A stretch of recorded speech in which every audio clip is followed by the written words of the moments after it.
What is going on, fellas? It's DJ here with Money by the Mile, and I hope everybody's having a fantastic day. And today we're going to talk about 10 things you should be asking a recruiter before you make a move to go to work for that company.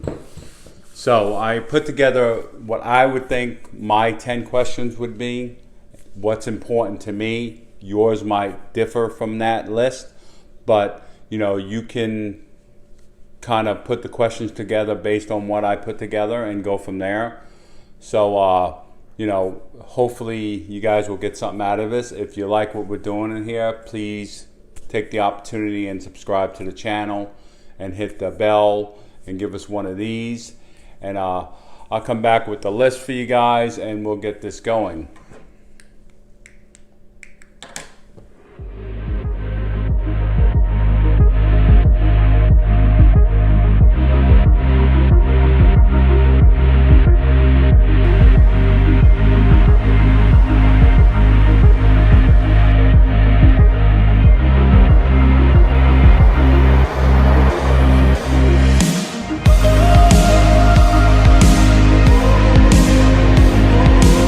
Okay, guys.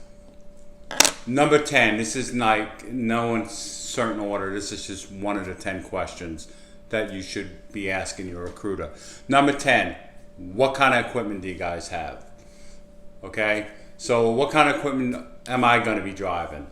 I don't care what everybody else is driving. I want to know what I'm going to be driving. Okay.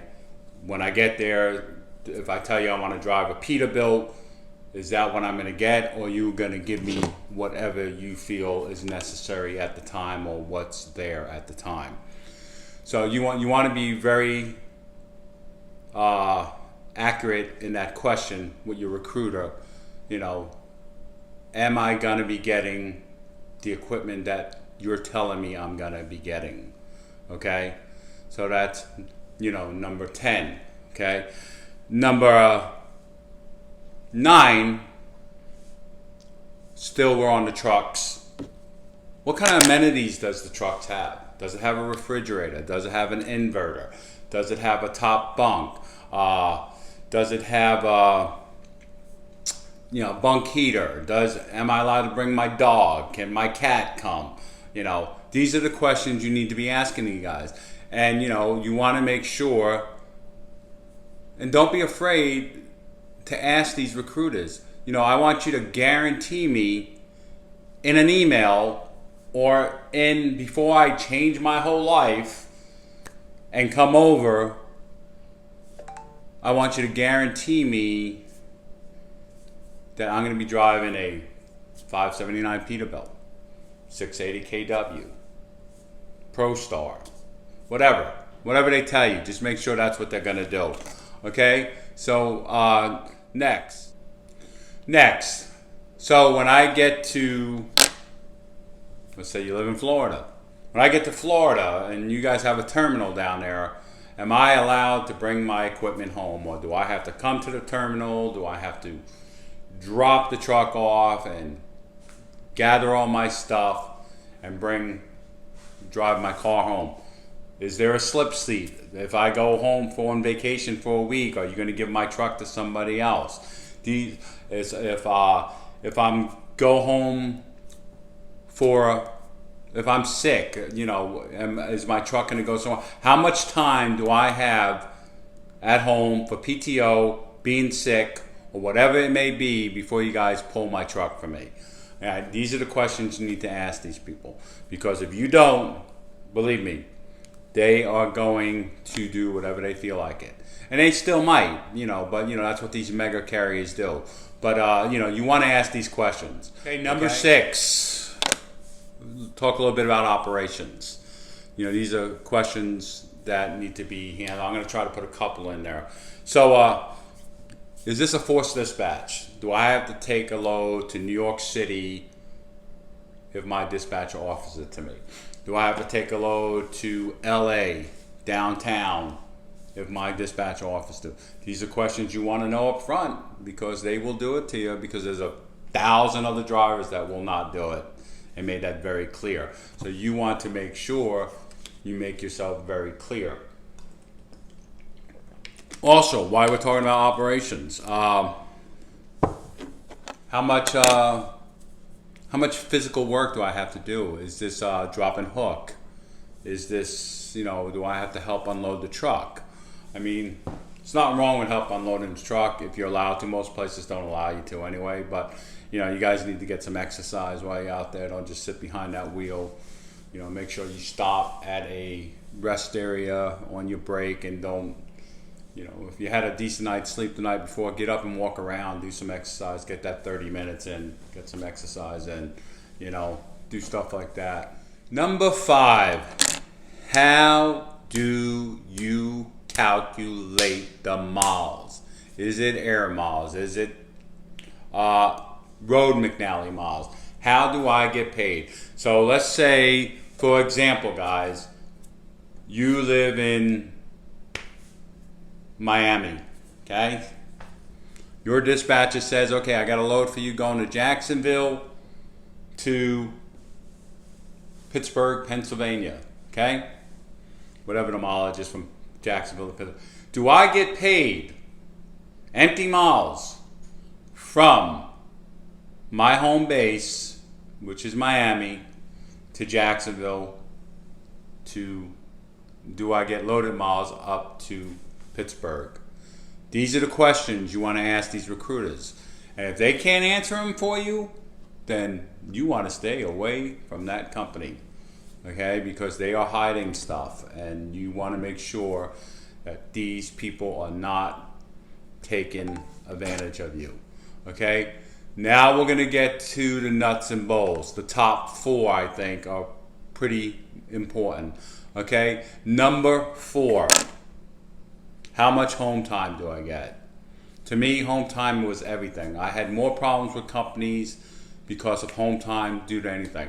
That's why I do my own thing, because I can't have some dispatcher that sits behind a desk dictate to me when and how I can go home. Okay, as an owner operator too. Okay, I was never a company driver. I was always an owner operator. But I still had to deal with, well, you can't go home for this amount of time, and you can't take 2 weeks off. Well, why not? It's my truck, my money. I'll take however the fuck off I want. Okay, home time. How much home time?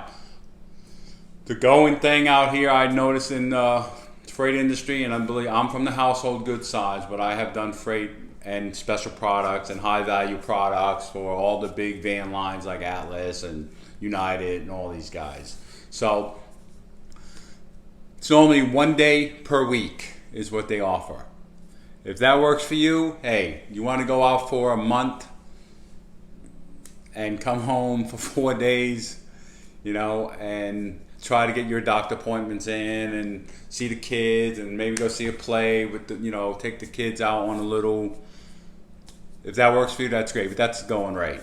4 days, 4 weeks out. So anyway, that's that. Number 3. Okay, guys, number 3, the most important stuff. These are the top 3, I think, that you guys want to make yourself very clear with these people. Okay, you see the big $10,000 sign-on bonus, $5,000 sign-on bonus, $2,500 sign-on bonus. How long do I have to work for you to get that money? Is it 6 months? Is it 3 months? Is it a year? How long does it take me to get to that $10,000? When am I going to get my bonus? Okay, when am I going to get my bonus? Is there, if you're an owner operator, is there a fuel sign-on bonus? Hey, you guys are going to fill my tank for me on my first trip? Company drivers, if I don't idle my truck, is there a fuel bonus? Okay, and we're coming to that because we're going to really talk about that one, because that's where they get you, is number 1. Okay, so is there a fuel bonus? Am I going to get that? Maintenance, if I remind you guys of, hey, the maintenance is due, we really need, do I get some sort of bonus for reminding you guys to do your job? So, okay, so that's that. Number 2. Okay, guys, number 3, the most important stuff. These are the top 3, I think, that you guys want to make yourself very clear with these people. Okay, you see the big $10,000 sign-on bonus, $5,000 sign-on bonus, $2,500 sign-on bonus. How long do I have to work for you to get that money? Is it 6 months?